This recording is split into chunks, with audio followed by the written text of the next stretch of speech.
Good morning. Happy Monday. Welcome to a glorious start to the week. It is going to be a nice fall day. It's supposed to be 14, so let's hope the weatherman did not lead me astray and that we actually get to soak up some last nice weather before the inevitable snowfall. I know it's coming. I'm not fooling myself, but I'll take what I can when I can, and today is supposed to be a good one. So I hope everyone has a glorious day. Let's start it off with some MAP4C. That's our grade 12 Foundations for College Mathematics course. My name is Kobe Flatt, and we are on our last week, team. We are on week 9 of 9. Our term 1A comes to an end on Friday, October 31st, which is this Friday. We are broadcasting Monday to Thursday. We have our regular schedule from term 1A. Every class is being broadcast. Now, that having been said, I do believe tomorrow we're having network interruptions. So there will be no classes, not 10 a.m., not 6 p.m. Thank you. I have confirmed that there are no classes tomorrow, but that means that you're all the confirmation I need. It's your word, Mr. Kuzumchuk. That's all that matters. So if you say there are no classes, there's no classes, everybody. Tommy says we can go home. Everybody go home. No, tomorrow we are having network interruptions, so that's why classes will be canceled tomorrow. But because of that, we're all going to be scheduling in makeup classes sometime, so stay tuned for that. That could be Friday. It could be in between. Could be. I'm trying to work on my sign language here to see when those classes will be rescheduled. There is our wonderful podcast happening on Friday, so you should be tuning in for that, but you can also maybe tune in to see these makeup classes. Your teachers will most likely post on social media. Okay, we will most likely be filling in the 9 to 10 slot and the 1 to 2 slot. Love it. So pay attention to when those classes are. Follow us on social media. We will be posting what class is when. Thank you for that. Today, we are going to focus on wrapping up our unit. So it's just going to be review this week. It's going to be, at least for this class, I'm not sure what your other classes are doing. Stay tuned for that as well. Your teachers will give you direction. We will be reviewing units 1 to 4 this week. Friday, there is still that class time in the sense that it's still 1A, and we might be making up those makeup classes on Friday. So stay tuned for that. Normally, there are no classes Friday. You get to just work on your lessons and submit them. And with that being said, I do want to encourage you to be submitting work, which we'll get to in 1 second. I forgot I put this slide in there. This slide is a teaser for what's to come next semester. At the end of the week, so on Friday, it's the end of our term 1A. And then next week, you guys get a break. You get a break to switch gears, find out what your next course is going to be. Us teachers have administration week. That's kind of like a week-long PD for us where we get ready and prep and prepare and learn how to move forward with the term 1B classes. You can be applying for another credit to take another course if you would like. You'll see our new term 1B schedule is available. Next semester, so next term 1B, starting on November 10th, I will be teaching our co-op course from 10 to 11. So same time slot, but different course. From 11 to 12, we still have our PLAR teachers coming in. This time, they'll be focusing on science and math instead of the English and the history geography. We have a new teacher coming to us presenting NBV3E on the 1 to 2 hour time slot. We're switching from ENG4C with Doug to ENG3E. We still have Margaret presenting our lovely language course next term, so you can tune into that. And Jillian is switching from OLC4O to ENG4E. Again, that does not mean that you cannot keep working on MAP4C, ENG4C, OLC4O, whatever courses you're working on now. It's just that we're switching gears to present new material so we can get all of the credit courses, classes recorded and posted for you so that you can be successful and obtain the credits that you need to be on track for graduation. I know we're talking snow and we're not even in November yet, but I promise you June will come and graduation will be there waiting for you. We want to make it as stress-free for you as possible by not cramming it all in after Christmas. Let's get 2 credits out of the way so that you can have a smooth sailing pathway journey to graduation. Now, if you're a planner like myself and you want to know what's coming ahead, we are starting term 1B on November 10th. That's the Monday. But then, psych, Tuesday's a holiday. So you get a little bit of a breather and then jump back in on November 12th and 13th. We have 2 weeks for Christmas break that breaks up our term 1B schedule. Christmas break this year is December 22nd to January 2nd. We come back from Christmas break on January 5th. And then we finish off our term 1B on January 23rd. Again, it's a Friday, so there's not normally classes being aired, but you can still be submitting work for term 1B on that Friday. And then we have another admin week at the end of January to reset and regroup for term 2A. Lots of exciting things happening, lots going on as we wrap up the end of term 1A. Again, there are a few things coming our way this week where teachers are traveling. They're going to be visiting communities and our network disruptions. So please be following social media or just reach out to your teacher. Call us here at WASA. We'll let you know who's in and what's running when. But you can stay on top of all of the excitement that's coming our way. Now back to submitting work. Remember, you just need to submit key questions. If you haven't submitted work, if you've been sitting on top of it, please get it in now. The key questions are the questions that are for grades, so you need to submit all key questions. Showing your work allows you a better chance of getting full marks.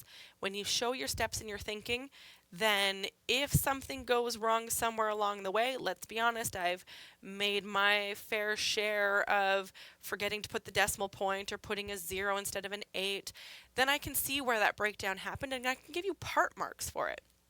To say, look, you were on the right track, there was just some calculation error or you copied down the number wrong. I can give you part marks for that. So it's always great to show your steps.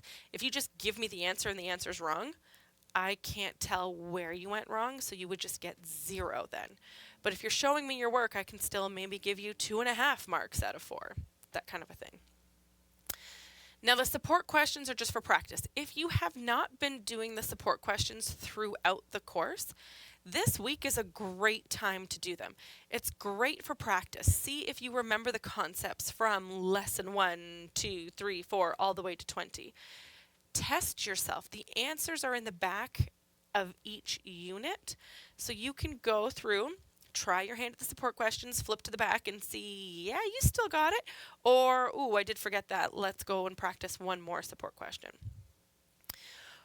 Remember, the added bonus to completing this course is not just that you get another credit on your transcript, getting you one step closer to graduation in your diploma, but there's also that bonus of your name gets entered into our student draw. Every time you submit a lesson, your name gets put into a draw for a chance to win a glorious prize. When you complete all 20 lessons and then either the culminating in this class, it's an open book exam, your name gets entered that 21st time, and if you successfully get the credit, your name goes into a second draw for a chance to win another prize. Lots of ways to be submitting work. You can scan your work. The beautiful thing about smartphones and smart devices these days are they come with a scanning app. The scanning app is better because it condenses the file as opposed to just taking a picture. You can take a picture and email it if that's easier for you. But if you have an Apple device, there's an app called Notes that will scan your work. If you've got an Android device, you can use Google Drive. Let's be honest, you can have Google Drive on an Apple device as well, and you can scan your work.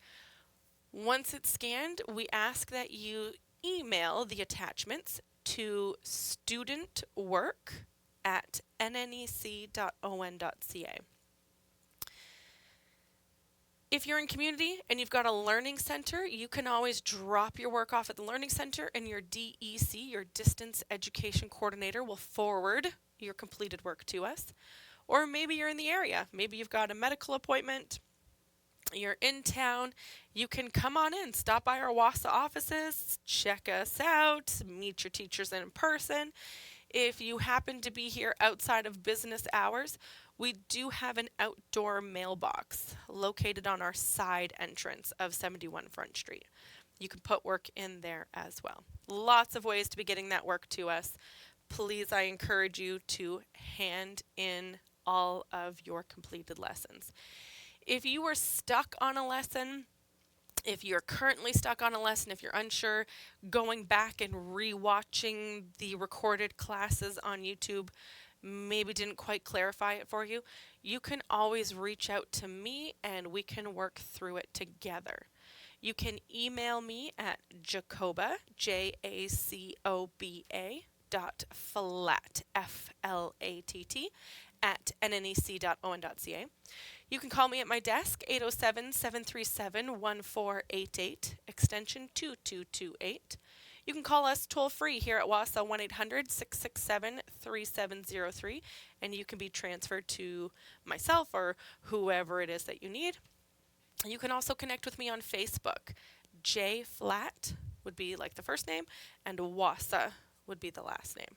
And I will happily work through any of those questions that you have to get you this credit. We want you to be successful. We want you to be on track. We want to see you at graduation here in Sioux Lookout at the end of June. Jumping in now to our course material, we are going to review Unit 1. That's lessons 1 to 5. We want to make sure that you didn't just learn it for the key questions and forget it. We want to make sure to deepen your understanding that you can cement these concepts so that you can use them whenever. Not that we have to have it memorized. Our final assessment is like an open book exam. It does cover all content from all 20 lessons. You will work through future value of annuity, present value of annuity, all the way to our trigonometry in lesson 20. The beautiful thing about this exam is it's not timed and it does not need to be proctored. You don't have to get yourself to a learning center, sit at a desk for 3 hours furiously writing away. You can work through it a lot like a culminating activity, like a project where you can go through the work that you've done and take your time. Because this is a college preparation course, we want you to have the skills necessary to be completing an exam, much like you'll receive in college. This is the baby steps to get you there. College exams most likely will be timed and will be proctored, but this is just to get you sitting down, using the information at hand, and working through your final exam. With all of that information now, let's go back to the beginning. Let's see what we know so we can refresh and review the concepts from lessons 1 to 5. Our lesson 1 highlight reel lets us be reminded of the fact that we spoke of simple interest. We learned that simple interest is money earned on starting principal. So it's just interest equals principal times rate times time. Compound interest is money earned on both the principal and the interest. So we use the formula A equals P times, in our bracket we have 1 plus I, close the bracket, to the power of n. That's our amount equals principal times 1 plus interest to the power of n, that number. And if you remember, way back in lesson 1, we talked about compounding periods. We need to know those compounding periods so that we can learn and build on what we talked about in lesson 1 being future value of an annuity. Annuity is a series of equal deposits made at equal time intervals. To calculate future value, we use the formula future value equals R, which is those regular deposits. And then we've got a lot of brackets happening here, which is why we really needed to take our time to go through the order of operations. We do what's in brackets first, which is 1 plus I, our interest rate. Then we close the bracket and we have an exponent, which is to the power of n, minus 1. All of that is divided by the interest rate. And then we expanded and we learned that interest is that extra or new money that's earned, and it's calculated by the total of an annuity at investment minus the total paid into the annuity. So what we're saying is we're understanding simple interest, we're understanding compound interest, and we're building on that to learn about future value. We found that the formula for future value, FV, is what we're trying to find. That's the amount that the investment grows to. Because of that, the R in our formula for future value stands for regular deposits, what we're putting into, because we want to know what we're going to be taking out, what we're going to have at the end, what the investment grows to. Our regular deposits are always in dollars. Much like our interest rate is given to us as a percentage, we need to express it as a decimal, and then we divide it by the number of compounding periods. That is our two-step process. And then the n, our little exponent, stands for the number of compounding periods. Interest is a fact that investments can earn interest, and interest is calculated by finding the difference between the amount of an annuity at investment and the total principal paid.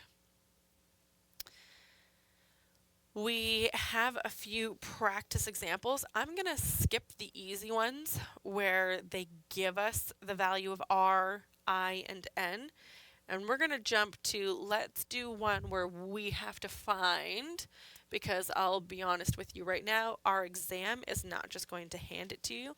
You are going to have to find it. So here, let's look at our example of Marlene deposits $500 at the end of every month in an account that pays 4.25% compounded monthly. First thing we want to do always is identify. We want to identify our variables. So we want to know, what is FV? Well, we're trying to find, it says what is the amount in the account at the end of 10 years. So that's what we're trying to find. We want to know, what is the future value? What is it going to grow to be at the end of 10 years? So FV is going to be what we're looking for. R are the regular deposits. So we're going to look for the keyword deposit. We know it's always in dollars, so you look for your keyword deposit, and there's our dollars.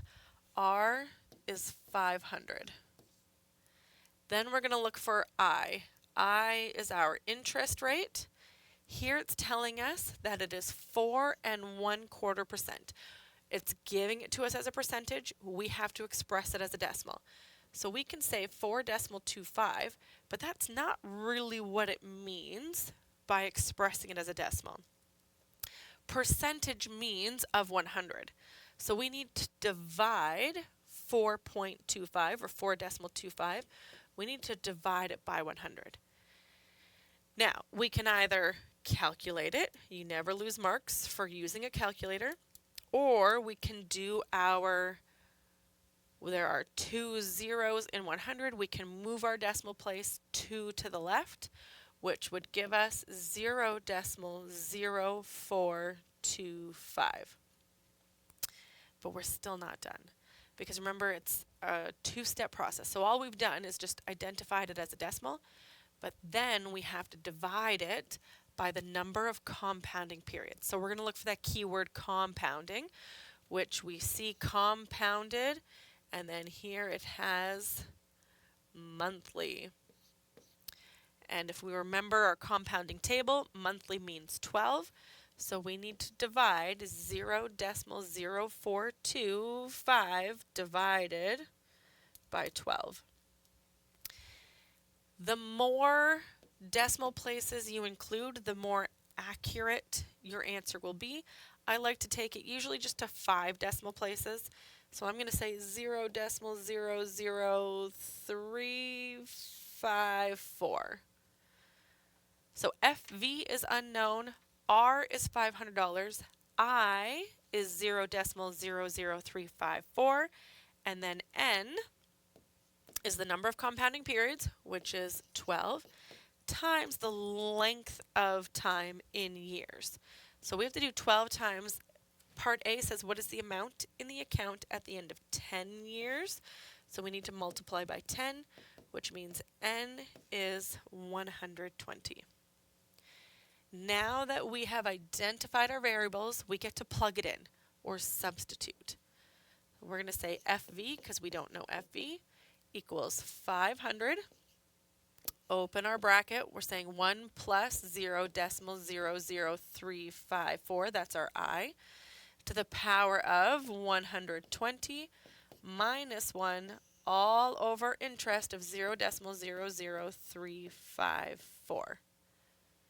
Now you can plug it directly into your Desmos scientific calculator or your calculator that you have, or you can break it down. Following the order of operations, we want to deal with what's in the brackets first.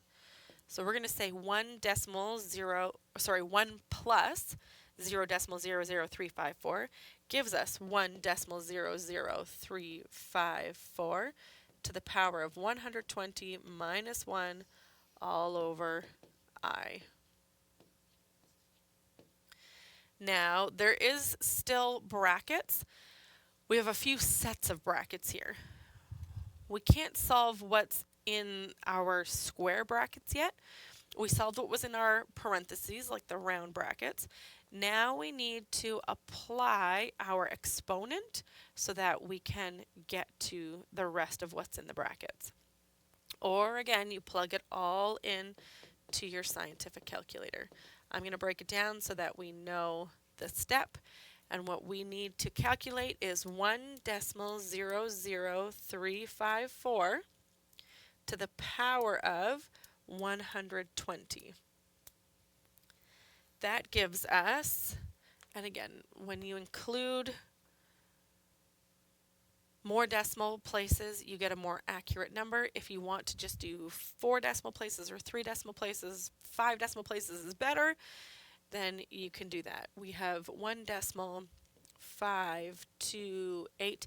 Now I am going to say, if you're on Desmos or if you're on your calculator and you're just going to hit answer, which is easy at this point to just hit answer minus 1, then make sure you include all the decimal places. So because I plan on just hitting the answer key so I don't have to type all these numbers out again, I am going to take the time to write the numbers down now so that you know what it is that I've used so that we don't have a discrepancy in our answers.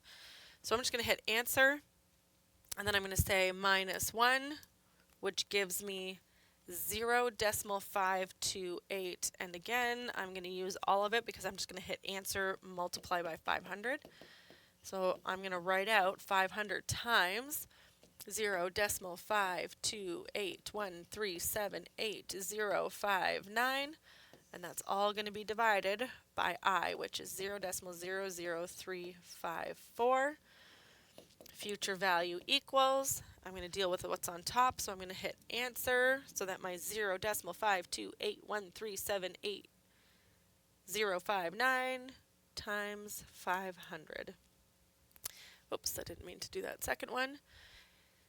It gives me 264.0689029, all divided by I, which is divided. How do I get rid of that last one? Let's get rid of this last one. There we go. So now I can hit answer, and I can say divided by 0.00354. I'm going to have a future value of $74,595.74. It's a word problem, so I need to have my therefore statement. Therefore, Marlene will have $74,595.74 after 10 years. Beauty. So we've plugged in our information to find our future value.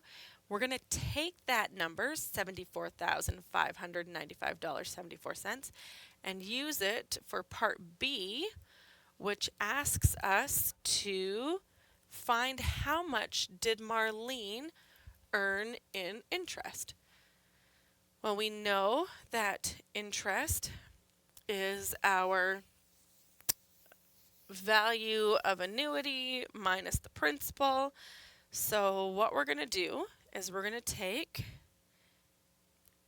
our formula, interest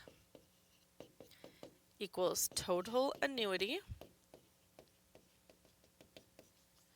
minus total principal to give us interest earned. So we're going to plug it in. Total annuity we calculated was $74,595.74. Now the total principal, Marlene was putting in $500 every month for 10 years. So we had to do 500 times n, which is 120, which gives us, sorry, I'm just going to copy out the rest. There we go. 500 times 120 gives us 60,000. And then all we have to do is subtract. What is 74? And you can use your mental math. You can type it into a calculator, whatever's easier for you. But if we're subtracting, we are going to get $14,595.74. Still a word problem, so therefore Marlene earned $14,595.74 in interest. Because she's putting in $60,000. She's paying $500 at the end of every month for 10 years. That's why we do 500 times 120. She's put in $60,000 over the 10 years. But because it was invested at 4.25%, she earned $14,595.74 in interest. That's new money that she just got for having invested in this account. All right, let's move on to lesson 2. Lesson 2, highlight reel. We continued talking about annuity, which we know is a series of equal deposits made at equal time intervals. Present value of an annuity, unlike future value, present value is what must be invested now to provide an annuity after. If you want to be getting regular, which we'll get into here, let me just keep reading. The principal that must be invested today to obtain a given amount in the future. For future value, R were regular deposits. That's what we were putting in to get a future amount of what it grew to. In present value, R is the regular withdrawals. Present value can only be used when the payment interval is the same as the compounding period. If our investment is compounded monthly, we can only be making withdrawals monthly. It cannot be two different compounding periods for present value to work. So present value is a lot like future value. The problems are similar because they both determine a single value to represent a set of equal regular payments. They differ in when this value is calculated, either before payments are made or after payments are made. So present value still uses R, I, and N, but it's a little bit different. Present value formula is present value equals R, and then again in our brackets we have 1 minus, and then in our inner bracket 1 plus I, close the bracket, to the power of negative N all over I. So we have R, I, and N. It's all being divided by our interest rate. But here we have 1 being subtracted from our 1 plus interest rate first. And instead of the power of N, it's to the power of negative N. So PV is now the amount of the investment. R are the regular withdrawals, but still made in dollars. I is the interest rate, again as a decimal, but per compounding period, and N is the number of compounding period times the length of time. And I don't know why I keep forgetting to add that to here, but we're going to make sure that it's added right now, length of time. And I'm going to put that in our compounding periods times length of time. All right, now we're going to be ready for, there we go, back to slideshow.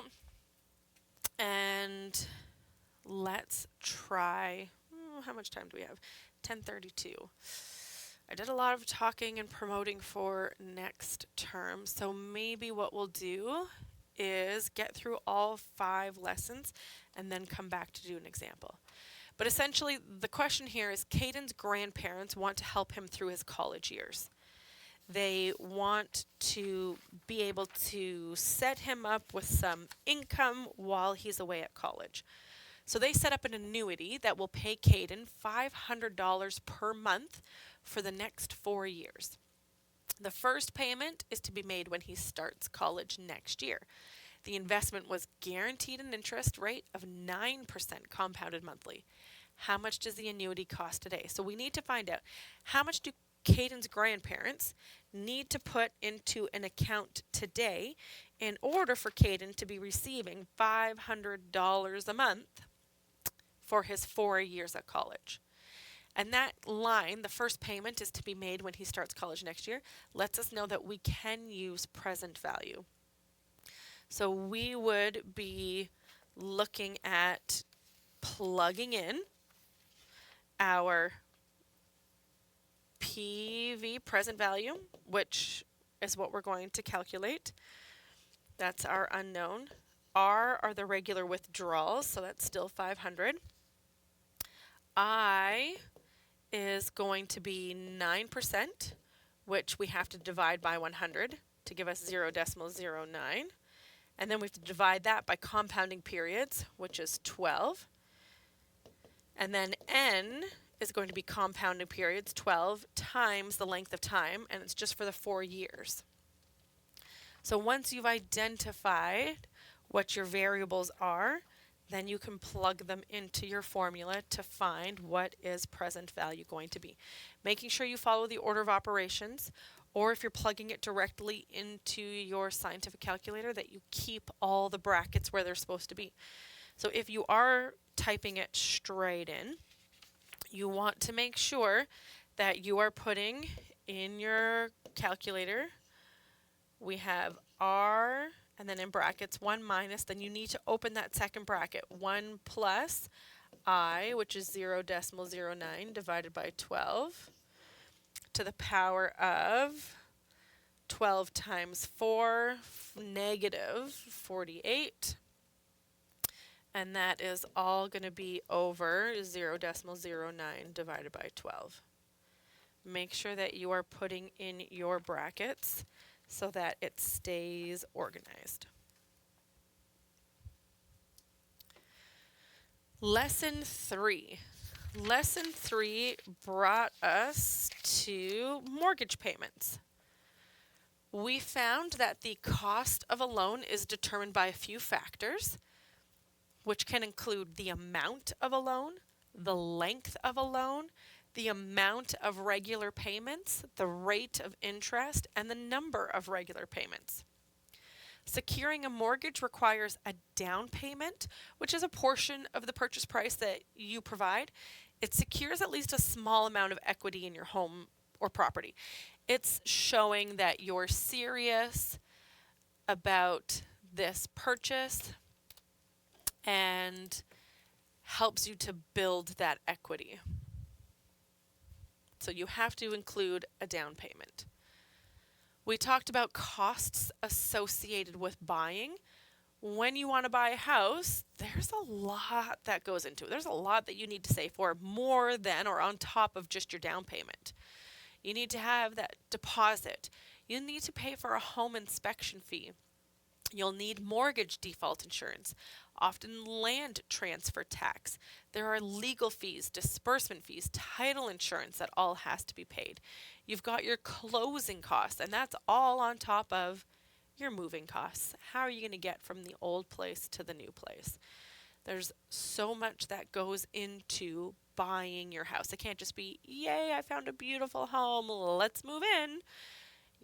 There's paperwork, there's fees. When we talk about mortgage payments, we are presented with amortization. Typically refers to the process of writing down the value of a loan. Amortization schedules are used by lenders to present a loan repayment schedule, which is based on a specific end date. They're used in the process of paying off debt through regular principal and interest payments over time. Amortization schedules provide clarity into what portion of your loan payment consists of interest and what portion of your loan payment consists of principal. It spells it out for you. It's a beautiful visual, which I have included on the board. If you have an amortization schedule, you'll see that your loan details are in the top left. It tells you what your principal is, your interest rate, your payment intervals, those compounding periods. The number of payments, that's our N, and the payment amount. Now, your payment number coincides with the payment date. If it's monthly, you're going to have it on the same date every month, and your payments are always equal payments that are needed to repay a loan. So your payment is not going to change for a big loan like a mortgage. It's going to be consistent. You always know how much is coming out and on what date. The example I have on the board says $1,135.58 is coming out on the 10th of every month. Then the beautiful thing about the amortization table is it tells you of that payment amount, of the $1,135.58, $218.91 of that payment is paying off the principal. $916.67 is paying off interest. And then we learned as you go through the beginning payments, there's always more going towards interest than principal, but at the end you start to pay off more principal than interest. And your amortization table will always show you the balance that's remaining after each payment is paid. So you can see how it starts to dwindle and whittle down until you get to your last few payments. Because this one has number of payments of 360, you can start that countdown. We have 20 payments left, we have 15 payments left, we have 10 payments left. It gets pretty exciting. There's an example that I have on the board about Matthew purchasing a house for $259,000. He made a down payment of 10% of the purchase price and then took out a mortgage for the rest. Remember, you have to subtract that mortgage or that down payment before you calculate what is needed for your mortgage. You're going to have to find what is 10% of $259,000. You can do your mental math. You can type it into decimal 10 times, or you can type in 10 and use that percentage button, which will write it as 10% of 259,000, says that the down payment must be or will be $25,900. So then to find your mortgage, we need to do 259,000 minus 25,900 to say what you're going to need to secure your mortgage for. You don't need to get a mortgage of 259,000 when you're putting down 25,900. Your mortgage is just going to need to be for $233,100. And then to calculate that monthly payment, you are going to want to plug it into your formula. When you plug it into your formula, you are going to be using present value. And then you just substitute your knowns. What is your I? What is your N? I is telling us that the mortgage has an interest rate of 6.75% compounded monthly. So you would need to take that, turn it into a decimal, divide it by your compounding periods, which would be monthly. And then N is your compounding period, so that's 12 because it's monthly, times the length in years. And for Matthew's house, it would be 25 years. 12 times 25. And you're just plugging it in. Lesson 4 continued and specifically looked at amortization tables. We talked about, or expanded on, I'll say, that the table shows the principal, the monthly payment, how much of each payment is interest, how much is principal, the balance at the end of each month, and the number of monthly payments. They can be calculated using the loan, so that's your mortgage in this case, and the equal payments. At the beginning of the amortization period, each payment pays more interest than principal, but as we said already, at the end, more of your payment goes towards paying the principal than the interest. You're using present value because we want to know if this large chunk, this huge loan amount, what are our regular payments going to have to be? So instead of knowing R, we know present value. And so you're going to have to rearrange things a little bit. Present value is known. It's the R that you need to find. So here for this example, a house is purchased for $340,000 with a 5% down payment. We want to know how much is that down payment. So you would do 5% of $340,000. Your down payment is going to be $17,000. So if the down payment is $17,000, we're taking $17,000 off of the cost of the house, which is $340,000 purchase price. So you only need to secure a loan for $323,000. So that's your present value. R is the unknown. this one is 4% compounded monthly. So it's 0.04 divided by 12. N is the number of compounding periods, 12, times what the length is. It says amortized over 25 years.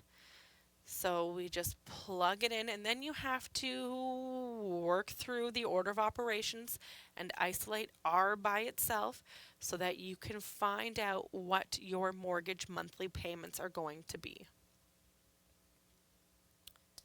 And then you can find too how much interest you've paid. So you might be borrowing $323,000, but after 25 years you're going to end up paying a lot more than that because interest works the other way too.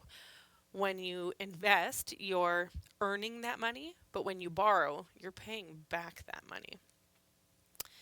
We learned how to complete an amortization table by, as long as you know your outstanding balance, you know your interest rate and your monthly payments, you can work backwards to find out how much principal is being paid, how much interest is being paid, and you can whittle down and make your own amortization table.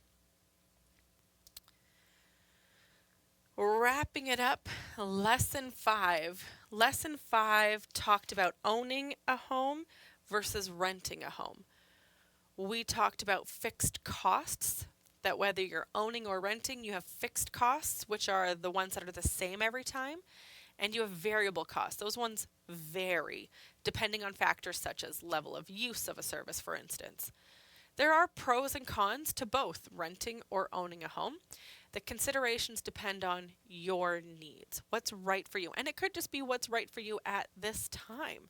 We all go through seasons of life or phases in which this is all I need right now because it's just me, or then you move into a relationship and then this is what your needs are, and then maybe you start a family and then your needs change, or where you're working, or if you're working from home, you might need that office space. So considerations depend on your needs. Rent considerations that are talked about in our independent learning course are choice, location, space, simplicity, savings, and flexibility. The advantages of buying are you're building equity, value, stability and freedom, financial credibility, independence, and a sense of pride. We worked through how to identify whether it is a fixed cost or a variable cost. We looked at reading how much somebody would spend a year on mortgage payments and total annual housing expenses by paying attention to the compounding periods. If it's bi-weekly, what does that mean? If it's quarterly, what does that mean? If it's annual, what do we have to do? If it's bi-monthly, monthly, we learned those compounding periods and how to put it into an annual cost. So the example that I have on the board, bi-weekly mortgage payments, that is 26 times, so you would have to times 26 to make it annual. Quarterly, we would have to multiply by 4. Annual is already annual, so it would stay the same. The bi-monthly means it's happening every other month. Monthly is happening every month, so you're either multiplying by 12 or multiplying by 24. And then you can find out what one's annual costs would be, whether it's for renting or buying. It's good to know. If you have any questions, please do not hesitate to reach out. You can phone, email, connect on Facebook. You can also go back to our WASA YouTube channel and rewatch classes as you need them. I hope you have a great rest of your day. Enjoy the warmth while we can. All the best.